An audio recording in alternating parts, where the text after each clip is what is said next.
Bilirsən səndən ötürü nələr çəkdi bu ürək. Azalım, bircə dəfə çəkdiyimi sən də çək. Gör darıxmaq necədir. Baxıb mən gələn yola köksünü ötür ağla. Qucaqla dizlərini, birazca otur ağla. Gör darıxmaq necədir. Yarpaq kimi titrə əs hər qapı döyüləndə.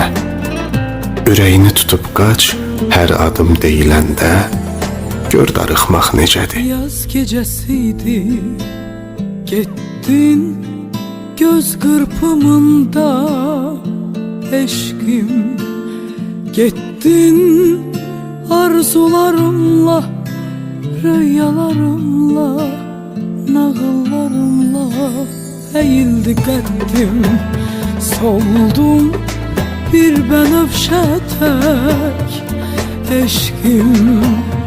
Uçdum mələklərimlə, diləklərimlə, istəklərimlə. Sən mənim ən gözəl yanlışım oldun. Gerçəkdən sevirdim, xəyalım oldun. Sensizlik halımı edir perişan. Yine sevməyimə deyiləm peşman. Yeniden gelsəydim fani dünyaya, səndən danışardım ulduza, aya. Bilsəydim son dəfə görəcəm səni, saxlardım zamanın hər dəqiqəsini. Yanlışdı, günahdı sevgimiz bəlkə. Tanrı bağışlamaz, neynəsin bəndə. Eşq bir dəryadır, mənsə içində gizli sevgisini yaşadan kimsə. Rüyalarımla, nağıllarımla əyildi qəddim, soldum bir bənövşə tək eşqim. Uçdum mələklərimlə, diləklərimlə, istəklərimlə. Söndü həyatda, yandı aləm, tükəndi qüvvəm, sustum aləm.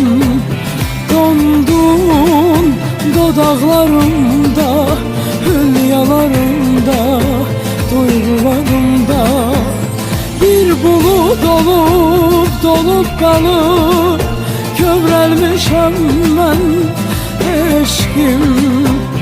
İndi öz-özümlə mən tək bacarmıram eşqim.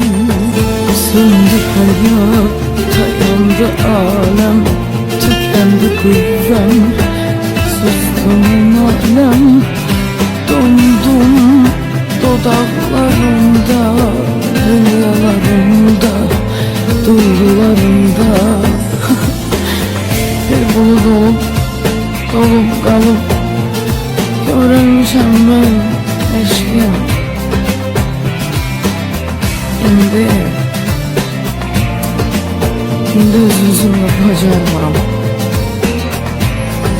bacarmıram. Tek bacarmıram.